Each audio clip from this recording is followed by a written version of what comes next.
Pinagsabihan ng Malacanang ang mga senador na ayusin ang mga sarili o get your acts together para maipagpatuloy ang trabaho. Ito ay sa harap na patuloy na bangayan ng mayorya at minorya sa Senado. Alamin nga natin ang pulso ng Malacanang sa issue ng Senado at iba pang mga issue dito sa bayan. Makakausap natin si Palace Press Officer Undersecretary Claire Castro. Magandang gabi po, Yusek Claire, at welcome back sa Arangkada Balita. Yes, magandang gabi sa iyo, Jack, at sa lahat na nakikinig sa inyong programa sa Arangkada Balita. Good afternoon po. Yes, Yusek Claire, official, sino ho ba talagang kinikilala po ng palasyo bilang namumuno ngayon sa Senado po? Kinikilala po ng palasyo ang liderato po ni Acting Senate President Sherwin Gatchalian. Maliwanag po yan sa ating mga mensahe. Ito po, may mga binitiwan po na salita si Senator Alan Peter Cayetano na yung mga ilang miyembro daw po ng bagong mayorya, lalo na yung solid block, yung SB11 na tinatawag nga, ay nagtungo daw sa Malacanang bago ang pagbabago ng mga officials or liderato sa Senado. Ano po ang reaksyon niyo dito? Makailang ulitin po natin sinagot ito. Wala po tayong impormasyong nasasagap na ganyan. So, malamang ay kanya lamang yung naratibo. Pero yun, Yusek Claire, bukod doon sa nagsalita na nung nakaraang araw ang ating Pangulo, tungkol dito sa nangyayari ang sinasabi natin ng power struggle sa Senado, ngayon, currently, ano yung reaction po niya na latest po? Nakausap niyo ba siya tungkol dito? Opo, sinabi niya nga po, di ba, nung sa media mismo, sinabi ng Pangulo na get back to work. Siyempre po naaalarma na rin po ang Pangulo dahil marami po mga bills na napepending. Marami po dapat na maayos. Unang-una po ang isa sa mga gustong maipasa sana ng Pangulo na batas ay yung Anti-Political Dynasty Bill. Sa ating pagkakaalam sa House of Representatives ay halos patapos na sila. So, ang version na lamang po ng Senado ang ating malaman at para po ma-actionan po ng Pangulo to dahil isa po ito sa priority bills ng Pangulo. Gusto po talaga niya itong anti-dynasty, anti-political dynasty bill. At ito nga po, gaano kalaki epekto sa pambansang ekonomiya nga nito sa nangyayari dyan sa Senado? Tsaka totoo po ba na naging isa ito sa naging problema? Bakit yung naging failed bid natin sa UN Security Council? Isa ito. Isa ito. Hindi ko sinasabing ito lang. Isa ito sa maaaring naging dahilan dahil syempre kung ang nagiging impresyon ng ibang mga bansa ay negatibo dahil sa nakikita nilang ingay, lalo-lalo na mga public servants sa matataas na posisyon, ay hindi man lang magkaroon ng kooperasyon. Hindi nagiging maganda ito sa paningin ng ibang mga bansa, no? At pero sa ating pagkakaalam ay meron pa yatang ibang malalim na dahilan.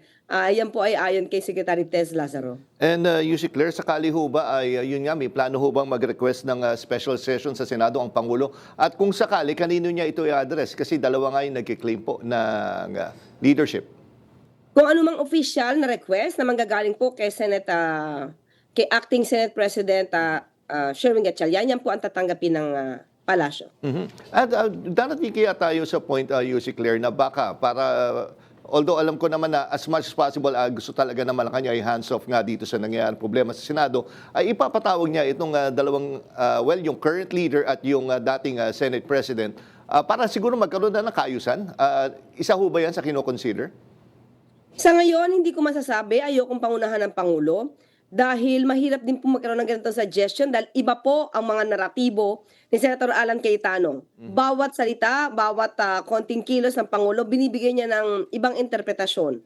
So baka sabihin na naman, dinidiktahan ng Senado, hindi po ganyan ng Pangulo. So kung kaya po nilang iresolba ang mga gusot nila dyan sa Senado, na hindi naman to force majeure, to ay gawa nila. Gawa nila to at kaya nila itong iresolba dahil malalaki na sila, mga public servant sila, may mga puso at utak naman sila mga gamit para maayos ito at para hindi na maapektuhan yung buong bansa. Pero kapag kinakailangan po nila ang tulong ng Pangulo, hindi naman po mag-hesitate ang Pangulo na magbigay ng kanyang suwestyon at ng kanyang serbisyo para maayos po ang gulo dyan. Yusek Claire, kunin ko yung reaction nyo sa ginawang, actually, hindi nga hearing yun. Sinasabi nga po at kung tama yung rinig ko, ang term ni Acting Senate President Sherwin Gatchalian na parang gathering nga yung ginawa kapon at hindi yung hearing. Pero ano po ang take po ng Malacanang lalo na? At isa si Pangulo Ferdinand Marcos sa pinangalanan na tumanggap daw ng pera. Hindi na to bago sa mga sinasabing bayarang witnesses na 18 ex-Marines or 18 ex-soldiers. Hindi na po to bago. Talagang ito yung nais nila. At tingnan natin kung sino ba yung nasa likod niyan. Sino ba ang kumukumpas dyan? Inamin naman nila sa isang interview ni Atty. Baligod na itong mga taong ito ay walang trabaho at sila ang nagbibigay ng suporta, financial. No? Financial assistance sa mga taong ito. So sila ba ay nagigipit, kumakapit sa patalim? Pero tingnan natin sino ba yung mga behind dyan. Si Mike Defensor. Isa to sa gustong magpatanggal sa kay Pangulo sa pwesto. So ano pang aasahan natin dyan? At itong mga nagpapahiring dito, ano ba yung nais nila? Doon na lang tayo tumingin eh. Ano ba ang nais nila dito? Katotohanan? Laban ba talaga sila sa korupsyon? O laban lamang sila sa administrasyon? Jack, tandaan natin, ha? Sila din, sinasabi nila ngayon ay sila ay concerned sa issue ng korupsyon, pero parang ito ring mga taong ito ang ayaw magpatuloy ng impeachment. Yun nga po yung inaano dito, bakit pinipilit sa mga oras na ito, itong flood control anomaly, yung kumbaga yung investigation. Ngayon, nagkaroon naman ng partial report na dati yung Senate Blue Ribbon Committee, hindi naman sila pumirma at nagreklamo din naman sila nung inaresto na si Senator Jinggoy. Kung gusto talaga nila accountability, nandun na yung opportunity noon. Tama ka, Jack. Tama ka dyan. Maliwanag pa sa sikat ng araw yan sinasabi mo. Kasi kung lahat sila talaga ay concerned sa korupsyon, lahat ito pa ay imbestigahan. Walang sinuhin, walang ipagtatanggol, walang kakanlungin. Diba? So dapat pantay-pantay ang tingin. Pero sabi nga natin, kapag nandiyan sa likod ng mga to, si Mike Defensor, alam na natin kung anong ibig sabihin yan. And Attorney Claire, no, may mga nagsasabi din na analyst na kung hindi talaga official yung ginawang hearing kahapon, so hindi siya in aid of legislation. So may mga nagsasabi is parang, actually, I think si Senator Raffy Tulfo yung nagsabi na parang destabilization, parte ito ng destabilization plot. Sa ating pagkakatingin, ganun din. Kasi kung totoo ito, Jeka, kung totoong meron silang ebidensya, matibay na ebidensya, hindi nila hihintayin pa na sila magsalita dito sa Senado, kasama si Mike Defensor, sa pagtawag ni Senator Pia, sa pagtawag ni Senator Marcoleta, pwede silang dumiretso sa ombudsman kung kompleto sila ng ebidensya. Diba? At ipamigay nila yan kung gusto nila sa media para mabusisi. Pero bakit kinakailangan pa silang dumulog at pumunta sa Senado at pangalanan yung mga taong mukhang kalaban nila? And ito, Attorney Claire, nung may mga marami talagang humihingi na nung una mag-resign na bilang Senate President, ito si Senator Alan Peter Cayetano. Pero kayo po, ano ang reaction nyo or ano yung take nyo dito sa mga ikinikilos niya na masyadong aggressive? Pero nung tayo naman ng mga ilang araw ay hindi naman siya pumapasok. Intention yon sa ating pagkakatingin, no? Binoykot niya para hindi talaga magkaroon ng quorum. Tandaan natin na sinadya ito at mukhang nagtawag pa siya dahil noong arestuhin itong si Senator Jinggoy, ay hindi na siya bumalik habang hinihintay siya ng ilang mga minority at that time, no? Para makapagtrabaho, pero hindi siya sumilpot, hindi sila sumilpot, hindi sila sumipot. Pati yung ibang mga kaalyado niya, hindi rin sumipot. So, sadya ito. Sinadya pa ito, pero tandaan natin, sino bang apektado dito? Hindi lang sila. Bansa, ekonomiya apektado rito. Jake, ang gusto ba nila, i-hostage yung Senado at sabihin, wala kayong quorum, hindi kami umaaten. So, wala na magiging trabaho dahil hindi kayo umaaten. Ito nga, Attorney Claire, may iba naman tayo. Sino man natin si politika, ito ngayon kanina ay bumagal nga yung inflation. Pero sa kabila nga ito na medyo magulo, yung nangyayari po sa Senado. Ano po reaction nyo na eventually medyo nakaka-recover na yung ekonomiya natin?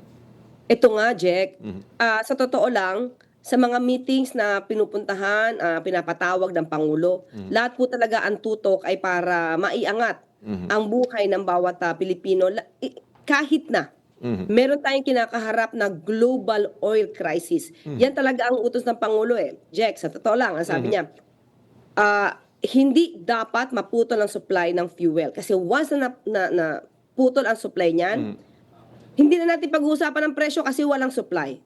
Kailangan, utos niya talaga tumariin kay Secretary Sharon Garin ng DOE. Kailangan na may supply.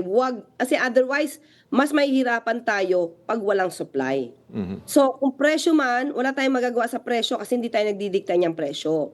Nagkataon na may crisis sa Middle East, pero at least dapat may supply. So, saka na natin, kumbaga, kahit yung presyo, tulungan na lang natin yung ibang kababayan natin na maiangat sila.